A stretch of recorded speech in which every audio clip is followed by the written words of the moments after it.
This is the color wheel, and you may already be familiar with it from seeing it before, but we're going to work through all the terms, phrases, and different ways to categorize color in graphic design, so you know the difference between hues, tones, tints, and shades. First of all, color can either be warm or cool, depending on where it falls on the color wheel, with warmer colors being your orange, yellows, and reds, and cooler colors being your greens, blues, and purples. The three primary colors are red, yellow, and blue, and you can use these three colors to create what are called secondary colors, which are orange, purple, and green. For instance, mixing red and blue together make up purple, and yellow and blue together make green. So the term color. This term is used to describe any color we see, whether it's a hue, shade, tone, or tint. So what is a hue? This is a general color family our color belongs to, and you'll notice the absence of grays, blacks, and whites. This only includes color. Hues come in a few main categories: yellow, orange, red, violet, blue, and green. And if you're looking at a maroon color, for example, you would say it has a red hue. And this color, for instance, has both a yellow and a green hue. You may have heard the term tint, along with the term shade. A tint is the presence of a hue, in this example, a green hue with only white added to it. The more tint or white you add to the hue green, the lighter it becomes. And shade is just the opposite, with the addition of just black to a single hue. In this case, we're increasing the shade of purple to get a richer, darker looking purple color. A large amount of shade or black added to a color can make it look almost black, but can still maintain its base hue, like in this example of this rich black looking color with a little hint of the hue blue. And lastly, not to overwhelm you with new terms, but there's something called a tone as well. A tone is the same thing as a tint or a shade, but it's with any hue and the color gray added to it. As graphic designers, color harmony is what we can really find useful for helping us find color combinations that work well for our designs. Now that we know what tints, shades, and tones and hues are, we can talk a little bit more in detail about how to create different color harmonies. Here are the main color harmonies. First off, there's analogous colors. These are colors that are closest together on the color wheel, and since they're so close together on the wheel, they tend to have less contrast and be less dramatic in appearance, giving the color palette a nice, calm feeling. Take, for instance, this nice sunset color palette. They are all fairly close together on the wheel, spanning from red to orange. Complementary is the next one, and you may have heard of this one before. These hues exist on the opposite side of the color wheel, and these colors have the highest amount of contrast to each other, making it tricky to use at times. The most commonly seen complementary color is green and red, most often associated with Christmas time, and another one is purple and gold, a popular color combo for sports teams, and it demands one's attention. Split complementary, or some use the term compound harmony, is the same as complementary colors, but with one hue splitting into two nearby colors instead. What this does is make one color less dramatic, giving you an easier color palette to work with a little bit less contrast than pure complementary colors. The next color harmony we're going to review is monochromatic. Monochromatic colors are a single hue on the color wheel but contain different shades and tints of that same hue. Tints and shades are the addition of white and black to a hue or base color. In this case, we can see monochromatic color palette for a hue of the color blue. And notice how some of the colors are darker with the addition of black, and others add a wider, lighter color to the blue.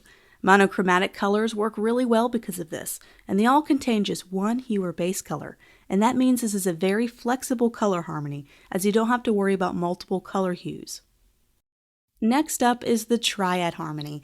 This harmony contains three colors that are evenly spaced around the color wheel. This is the most vibrant, strong color harmony of the bunch, and it can be tough to use if all three colors compete with each other.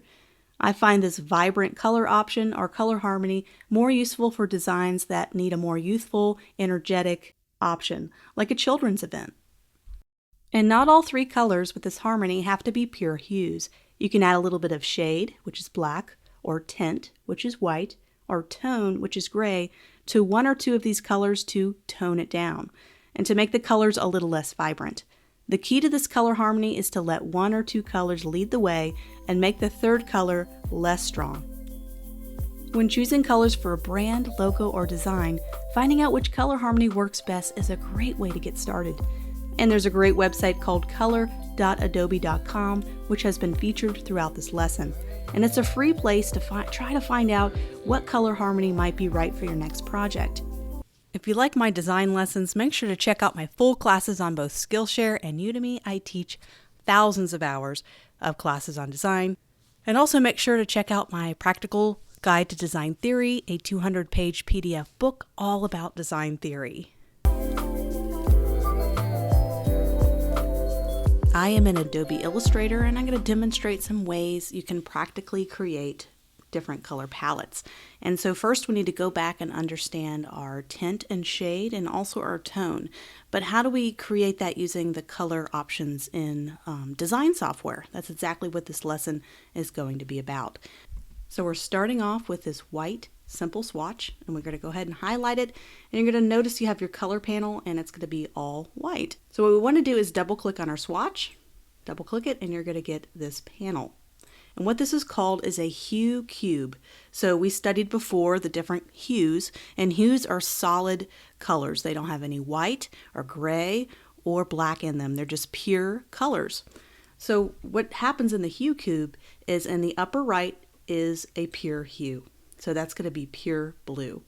When we go over to the left, it's going to slowly add a little bit of tint. So you can see how it's adding a little bit of tint, which is white. So we're adding white to the hue to get different variations of the hue. So you can go all the way over here to get pure white, or all the way over to get the pure hue, and somewhere in between to get kind of these lighter tints.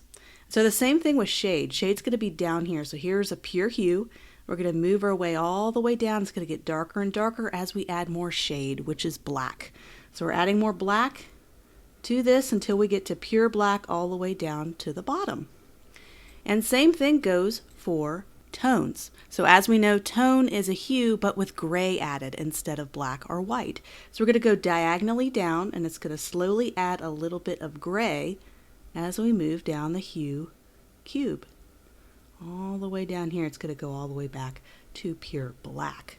So we have white, black, pure hue, and all the way down here. So that's basically how this works. This is a very common way to pick colors in Adobe software, but also Affinity Designer and a lot of other different design softwares. You're going to see very similar setups with having to pick your color. So understanding how to kind of pick colors within this hue cube is very important when you're putting together your color palettes, and you'll know how to create a lot of different things. So we're going to do a little bit of an example here. We're going to create a monochromatic color scheme here, color palette. So let's go ahead and pick a pure hue color for this example. So let's double click our swatch, and to get a pure hue, we're going to go to the upper right. Of course, you can do the slider and pick any hue. This is all pure hue since it's in the upper right. We could pick any color we want to go with. So let's kind of go with a blue color. We can always go to color swatches and pick out a perfect CMY yellow, red, green, or cyan here as well. But we're just going to stick to a blue color all the way to the upper right.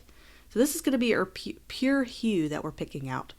And so now what we're going to do is we're going to just duplicate this. Let's slide to the left. And we're just going to double click this, and we're going to slowly move and add a little bit of tint, which is white. So we're just going to do that along the way. Slowly moving this down the way, and you can see a nice palette developing. And then we can do one more, and we could do almost pure white, maybe leave a little bit of hue in there. And so right now we have this nice monochromatic, all derived from a single hue, and just added a little bit of tint to it. Now we can go the other way, so we can go ahead and drag this over. And now we're going to do the opposite, and we're going to add a little bit of shade, just going down to the bottom right. Once you kind of understand how all this works, you'll be able to pick colors pretty easily. Once you understand, you know, hue, shade, tints, and kind of how adding black and how adding white can really change the aspect of a color, or a hue in this case, all the way down to pretty dark color. Let's go ahead and just aligning those right here. So we have tint over here, we have shade over here, we have the pure hue right here in the middle. It's kind of the basics of how this works. So we're going to do something a little different. We're going to drag this down. So we're taking our pure hue and we're going to add a little gray to it this time. So we're adding a little bit of tone. So adding a little gray.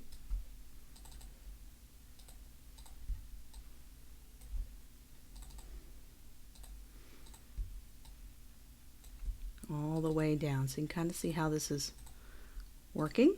So we have the gray added, we have the white added, we have the black added. You can see how it can develop quite an array of monochromatic colors from these three different aspects. So let's do one more thing. Let's drag it up. And now we're going to do something a little different. So now we're going to go up our hue selection and we're going to slowly change and shift the hue.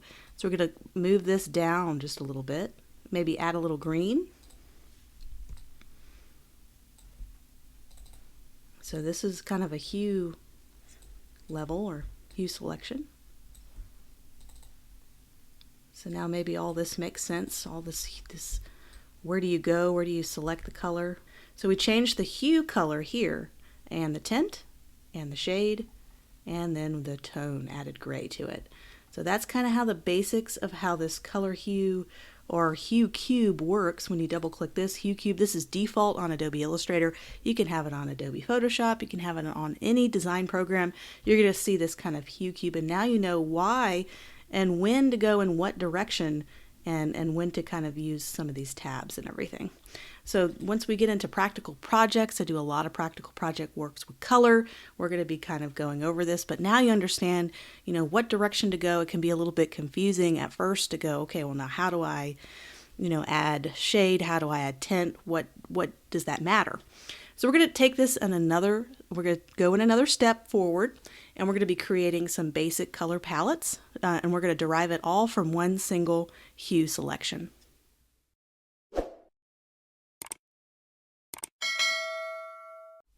And what we're going to do is we're going to go around here. Of course, you don't have to use this shape. I'm just using it so I can kind of shift this around and show you how they look. So I'm going to drag this over, and we're going to double click on this, and we're going to add, what we're doing is we're doing some color exploration. So we start off with a single hue, and this is when you do research about the type of project you have, and you know, you go back to that lesson on the psychology of color. What's a great base hue? So a base hue is where your whole color palette will derive from. This will be kind of that main color that the brand, logo, or design piece will have, and everything will kind of center around this hue choice. So this is a hue choice we can derive from mood boards, from photo inspirations, from doing looking at psychology of color. There's a lot of ways to derive this original hue that will be the basis of our color palette, kind of that main color we go to in the design theme. So what we're going to do is we have this, we made a copy. We're going to double click this and we're going to work around this color. So we're going to create different shades, tints, tones, and maybe some varieties of hues that are very close by on the color wheel to kind of see what we can do to explore and expand this base hue further to get some other different types of secondary colors for our design piece. So what we're going to do is we're going to add a little bit of tint. Drag. You don't have to do it in particular this shape, or this is just kind of something that helps me visually, the kind of honeycomb shape. And I'm just taking the original hue and just adding gray, white, or black. Just different varieties, different levels. You can even go darker if you want to kind of get a really nice dark version of the same color. You can also go very light. And you don't have to be stuck just doing tints and shades. What you could do is you can add a little gray. You can have a little bit of tint, a little bit of tone. You can select anywhere along this entire hue cube to get a variety of colors that you can derive from. This one a little bit darker. So just kind of seeing all the wide variety of different blues, all from that single hue, just adding a little bit of those colors to it to kind of get a little bit of variety, a little bit of different shades that can all be part of a color palette. And so let's talk about color palettes for a little bit. What is the key to strong color palettes? Color palettes usually have a variety of different colors, but they also have different types of shades and tints in them from a single color. So if I were to have pure hues, let's say I picked 5 pure hues for a color palette. They're all very super vibrant and super strong, but in some cases where as a designer I need to have a lighter background, I need to have a darker background, I need to have some kind of option, you don't have a lot of flexibility when you have 5 very strong pure hue colors that are competing against each other. So it's nice to have a base hue, but also some varieties of shades and tints of that hue, so that in case I needed a lighter color or a neutral color of that hue, I have it. So that's what we're going to develop with this color palette we're going to be doing now, is we're going to develop a nice soft color palette. So what I'm going to do is I'm going to get this strong purple hue right here up here at the top. This is a pure purple hue. What I like to do is go ahead and bring it to the left, and let's just add a little variation of it, just like this, and a little bit of a darker version. And what's nice about this, let's go ahead and do it even darker here, like a real dark, almost black purple, but still has a little hint of purple. And let's do the same thing. Let's get some neutral light colors, just adding a little bit of white. Kind of now off-white over here. And what's great about this is I have kind of our base hue, but I have all this variety here. And as a designer, we need to have variety because there's going to be so many situations where a darker background or a lighter background will be important. And it's great to have a very flexible color palette. So let's say this is kind of our base hue color. Let's go ahead and create one that will pair well with the purple. And so this is where we talk a little bit about contrast. So right now, this is a pretty bright, vivid color. And so one of the highest contrast things you can do with a pairing color palette, so we're finding that second kind of main color for a color palette. Let's say we go to the color wheel, and I'm just going to go over to color.adobe.com, which is a great website for finding hues and colors. And I'm going to go ahead and double click my swatch here. I'm going to get this hex code down here, and I'm just going to copy this and paste it over. You don't have to worry about the technical side. We're just focusing on theory. I'm putting that in here so I can show you what is the opposite of the color wheel of purple. So the opposite is going to be, let's go ahead and get this pink color.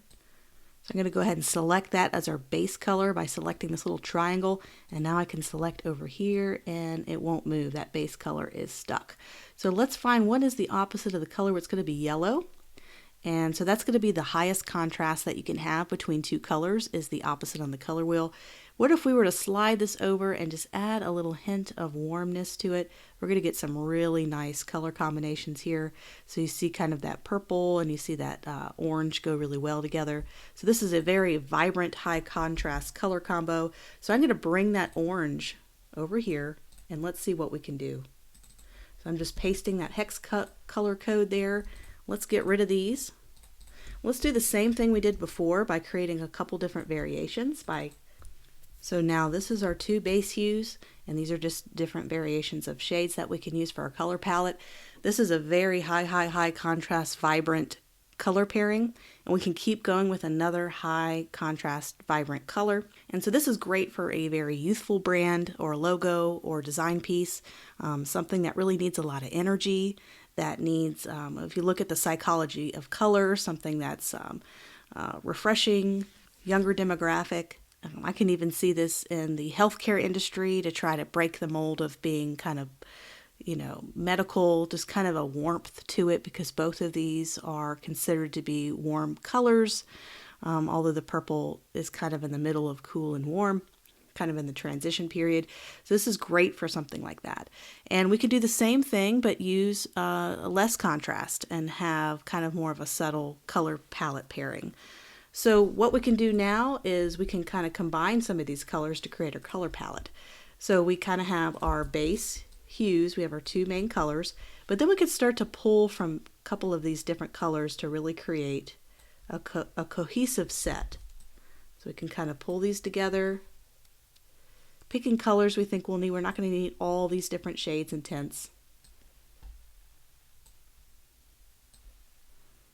And so as you can see, we're starting to develop a little bit of a palette here that we can use. I'm just kind of putting them in order. So this is kind of the final color palette. We didn't need to use all of those. We could see how we picked that base hue, and that gave us a good idea of how to pick the next color based on if we wanted it to be vibrant and youthful or a little bit more low energy, elegant, softer, or subtle. So here's kind of that color palette in action. You can kind of see how it works really well. So let's do something a little bit different. Let's do a more subtle color palette. And let's try to find a hue.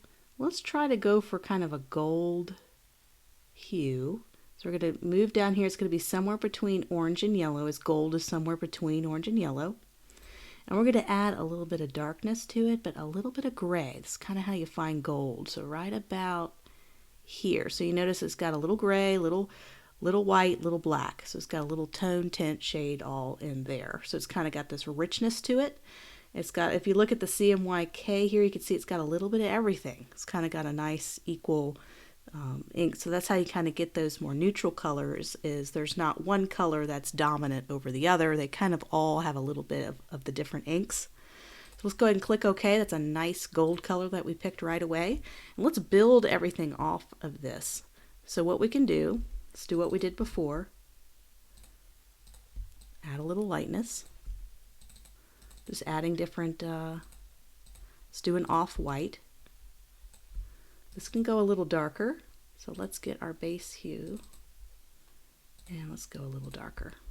So what we want to do is we want to find a really good pairing color. So what about, we have a warm color already. What if we paired it with a cooler color? What if we kind of got a blue, but let's do the same thing we did with the gold and add a little bit of gray, a little bit of white. So we're kind of staying in the center here, just like we did before. So both colors will have a similar profile where they have a little gray, white, and black. So let's click on OK. So we have this nice kind of royal purple color, and we can do different various shades of this and tints. And like before, we don't have to use all of these in our main color palette. It's great to have secondary colors and options and off-whites that we can use. So you can see how we can start to build a really nice color palette. So let's say we want to kind of stay softer, maybe eliminate these last two. Maybe we make that a little softer, but still darker. There we go. So now we kind of have this nice softer color palette. And what's great about Adobe Illustrator, and you'll learn a lot about this when we focus on software, is I'm going to select this whole bottom row. And let's say I'm not very happy with purple and gold. Let's say I want to do gray. I can go up to Edit, Edit Colors, and I'm just going to convert to grayscale. And then now we have kind of a grayscale with the gold. Or you can go select all of these. Object, or Edit, Edit Colors, and we're going to go to Adjust Color Balance and click on Preview, and you can kind of try out some different colors just to kind of see what could go really well. And as I'm adding a little green to the blue, just a little bit, not much, I'm getting this wonderful blue softness here, and don't really like that color, but that's okay because we can drag this one over and take that color and add a little white to it. There we go. So that could be another really wonderful, soft, kind of elegant, high-end color palette. So different from that super high contrast, bright, vivid color palette. And you can repeat this over and over. So we have kind of these two base hues. We can continue and do a couple other ones as well and find out, okay, we have gold, we have this blue. We can double click here and find out what would go really well with here. I mean, obviously pink would probably not be a good pairing with that. But we have kind of some warm tones, soft tones, and kind of this blue. You know, it'd be nice to get something really neutral in there. So maybe we can kind of try, and it could be as neutral as gray, right? So we can have gray with this color palette, and we can have different shades and tones of gray. If you ever want to do grayscale, it's all going to be on this left side. This is all grayscale, so white to black. So you have these two strong colors, and then to do something neutral with it makes a little more sense, because when you start to get three really strong colors competing, it starts to be difficult. So that's why I made this neutral instead of purple or yellow or green. None of those are going to really pair really well because you have such strong colors here. So there we go. There's kind of a more subtle color palette. So hopefully this exercise helps you kind of get into understanding how do you actually select the colors, how do I start the basis of building a color palette, but understanding how to go lighter and darker and different contrasts is a big key into learning how to build color palettes. And I wanted to demonstrate how this works in Photoshop. So I have the color panel open, and you're going to learn all about this a little bit later when you get into the technical side of the software.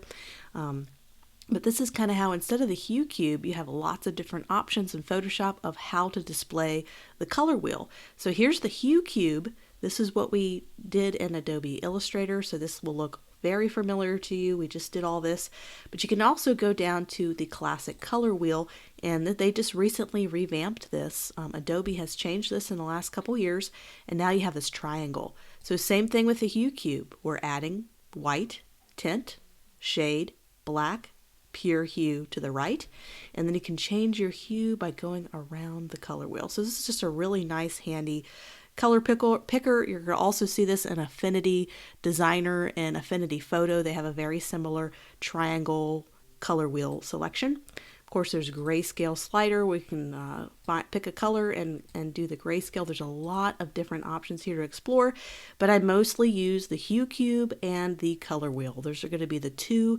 that we're going to use the most in graphic design and in design projects. But I wanted to show you that as an option. You can always change that in Adobe Photoshop or Affinity Designer or Affinity Photo.